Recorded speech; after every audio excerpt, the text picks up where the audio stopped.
हे guys, welcome to S K world. So title बघून तुम्हाला समजलंच असेल की आम्ही आज कुठे चाललो आहे.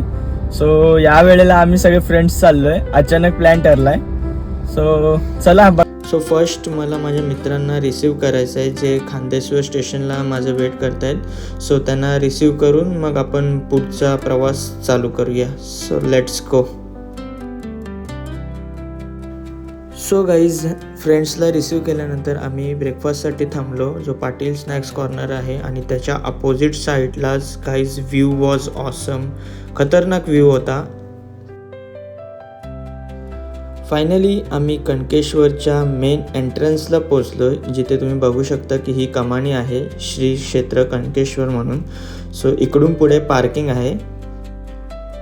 तिकडे पोचल्याच्या नंतर आम्हाला गर्दी जी बघायला भेटली ना ती खूपच होती, कारण की विकेंड होता आणि भरपूर लोक कणकेश्वरच्या दर्शनासाठी आले होते आणि आम्ही पण त्यातलेच होतो. सो गाडी पार्क केली आणि आम्ही निघालो कणकेश्वरच्या मंदिराकडे जाण्यासाठी. तर हा आहे मेन गेट जिथनं स्टेप्स सुरू होतात. काही अंतरावरती तुम्हाला कणकेश्वर मंदिराबद्दल थोडीशी माहिती बघायला मिळेल. किती स्टेप्स आहेत, किती फूट वरती आहे. सो इकडून पुढे 650 स्टेप्स आहेत आणि 5000 फूट वरती असा हा मंदिर आहे. आणि ह्याचा व्ह्यू तर ऑसम आहे गाईज. जिकडे बघू तिकडे ग्रीनरी अँड वातावरण तर एक नंबर होता.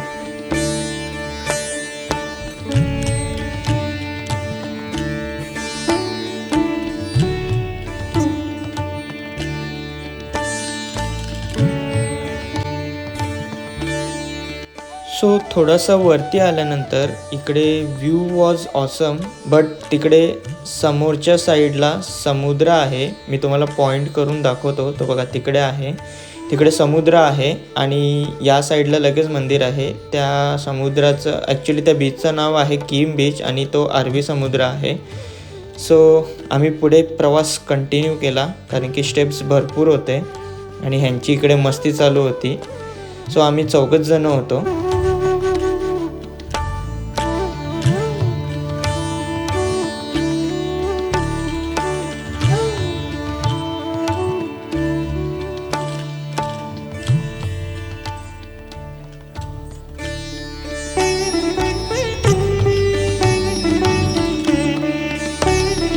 जसं आम्ही वरती अजून जात होतो तसं आम्हाला नजारे वेगवेगळे बघायला मिळत होते. जसं की हे स्टेप्स, त्याच्यामध्ये असणारा हा डिवायडर जो येणाऱ्या आणि जाणाऱ्या लोकांसाठी खूप चांगला आहे आणि सपोर्ट घेऊन तुम्ही वरती जाऊ शकता.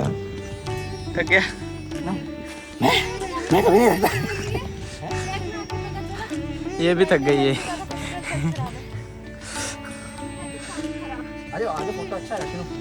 यश, हाउ इज द जोश? हाय, व्हेरी हाय. हर हर महादेव.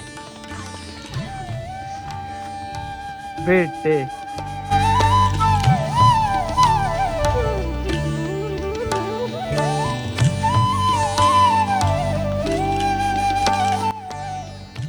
तर गाईज व्ह्यू तुम्ही बघू शकता किती ऑसम आहे. जसं काही निसर्गाने आपल्याला वेलकम करण्यासाठीच हा बनवलेला आहे. सुंदर.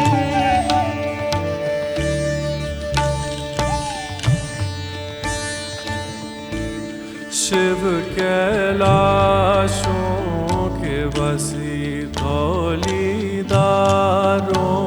के राजा शंकर.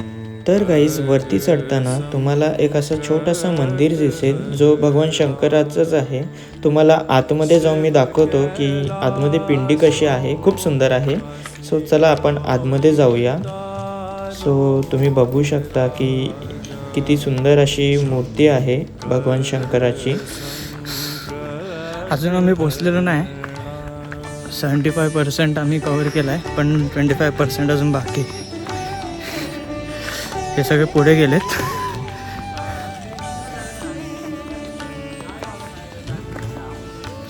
मी मागे राहिलो आहे कारण की कव्हर करायचं आहे भरपूर. चलो. तेरे कैलाशों का अंत न पाया, तेरे कैलाशों का शिनू कैसा लग रहा है फर्स्ट टाइम यहाँ पे आके? अभी बहुत अच्छा लग रहा है। पहले इसका बैटरी पूरा डाउन था, अभी फुल एनर्जेटिक हो गई है।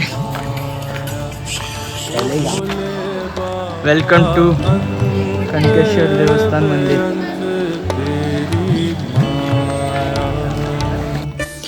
आतमध्ये आल्याच्या नंतर तुम्हाला राईट साईडलाच इकडे एक कुंड दिसेल जिकडे सगळी मुलं वगैरे एन्जॉय करतात. मी तुम्हाला आतून पण दाखवतो की कसा आहे तो. Let's go. इकडे बघू शकता तुम्ही सगळे मुलं वगैरे आंघोळ करतात. माझी पण इच्छा झाली होती बट आमच्याकडे टाईम कमी होता, सो आम्ही फक्त व्हिडिओज क्लिक केले आणि निघालो. सो असा आहे मंदिराच्या आजूबाजूचा परिसर. खूप नॅचरली आहे आणि खूप शांत असं वातावरण होता. सो आम्ही लगेच टाईम न घालवता आम्ही पुढे लगेच दर्शनासाठी निघालो. मंदिराच्या परिसरामध्ये खूप अशी एनर्जेटिक फील होत होती, कारण की आम्ही सुद्धा जेव्हा तिथे पोचलो प्रत्येकजण दर्शनासाठी आला होता. प्रत्येक जणामध्ये एक वेगळीच एनर्जी होती. तर गाईज ही आहे मंदिराची एंट्री आणि तुम्ही बघू शकता प्रत्येकजण दर्शन घेऊन आल्याच्या नंतर बाहेर थोडा वेळ का न होईना पण बसत होते, फील करत होते तिथले वाइब्स. शिव कैलाशों के बसी धौलीदारों के राजा शंकर संकट हरणा. दर्शन घेऊन आल्याच्या नंतर बाहेरचा वेदर तर खूपच भारी झाला होता. सो आम्ही अजून थोडा वेळ तिकडे थांबलो. सजदा तुशाला ओ भोले बाबा गौरानु सजदा तुशाला. गाईस एवढा भारी वातावरण आणि त्यात मॅगी खाणं म्हणजे लाजवाब. Weather plus Maggi is equal to सुकून होता आमच्यासाठी.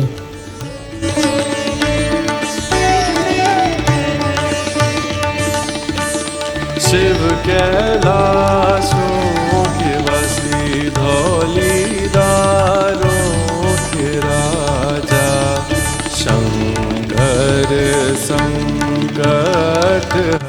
मंदिराच्याच बाजूला एक सिद्धिविनायकाचं मंदिर आहे गणपतीचा, जो खूप भारी आहे. सो आम्ही सुद्धा तिकडे आतमध्ये गेलो. तर तुम्हाला आतून तो मंदिर कसं आहे हे मी तुम्हाला आता दाखवतो. तर गाईज हा आहे मंदिर आणि त्याची आहे ही एंट्रन्स गेट. सो चला आतून बघूया कसं आहे. तो तिकडे समोर गणपती बाप्पा आहेत. सो हा आहे आतला नजारा आणि या मंदिराबद्दल माहिती या बोर्डवरती लिहिलेली आहे, ते पण मी तुम्हाला दाखवतो. हा आहे राम सिद्धिविनायक महाराज मंदिर. सो आतून खूपच भारी होता, खूप शांतता होती आतमध्ये. आणि हे आहेत आपले गणपती बाप्पा.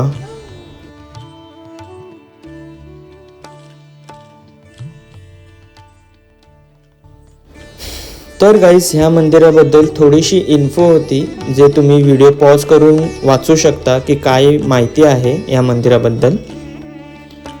बाहेर आल्याच्या नंतर हा आहे श्रीकृष्ण मंदिर, जो लॉक होता, पण मी तुम्हाला आतून दाखवतो की तो आतमध्ये कसा आहे. सो तुम्ही इकडे बघू शकता की आतमध्ये एक छोटीशी श्रीकृष्णाची मूर्ती आहे. हे बघा खूप सुंदर आहे. And guys this is called the pure nature. So vibes तर कडकच होते आणि बाहेर आल्याच्या नंतर थोडा थोडा पाऊससुद्धा चालू झाला होता आणि अजून आम्हाला एनर्जेटिक फील होत होतं तिकडे.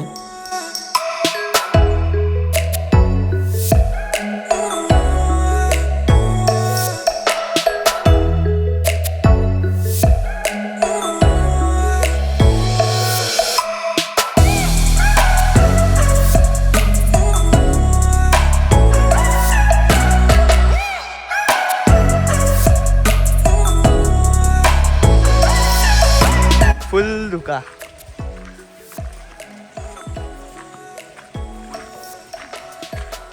यश पुढे जा, नाही तर मागे थांब.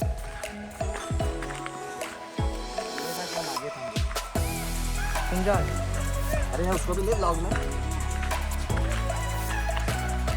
अरे तुम नहीं बोला था ना.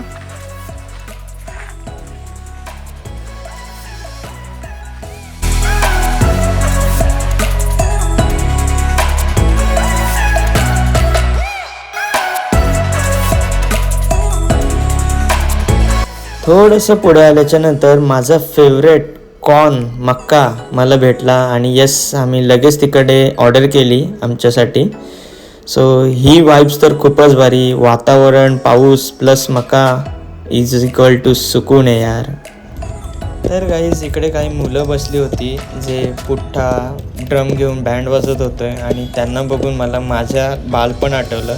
आम्ही सुद्धा असंच वाजवायचो.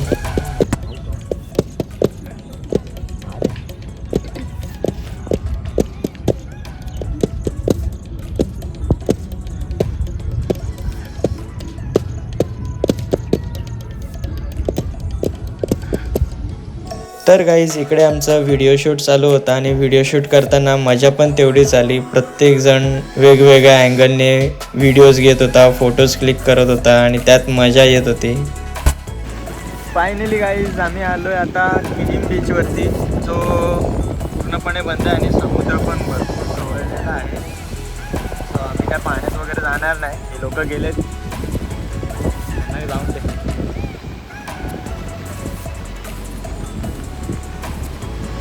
वॉटर स्पोर्ट्स पण चालू आहे तिकडे, कारण की ॲक्च्युअल बीच बंद असल्यामुळे वॉटर स्पोर्ट्स सगळे बंद आहेत. पण नॉर्मली तुम्ही अशी रायडिंग वगैरे करू शकता.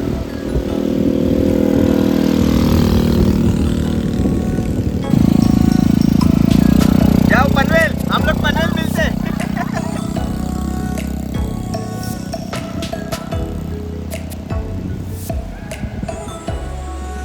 स्कैम करने के.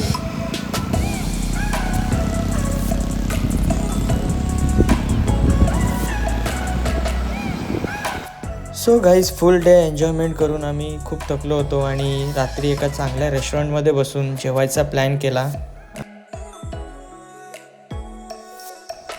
सो गाईज तुम्हाला ही व्हिडिओ कशी वाटली नक्कीच मला कमेंट करून सांगा आणि व्हिडिओ आवडली असेल तर लाईक करा आणि असेच इंटरेस्टिंग व्हिडिओसाठी आपल्या चॅनलला फॉलो करा आणि सबस्क्राईब करा. थँक्यू.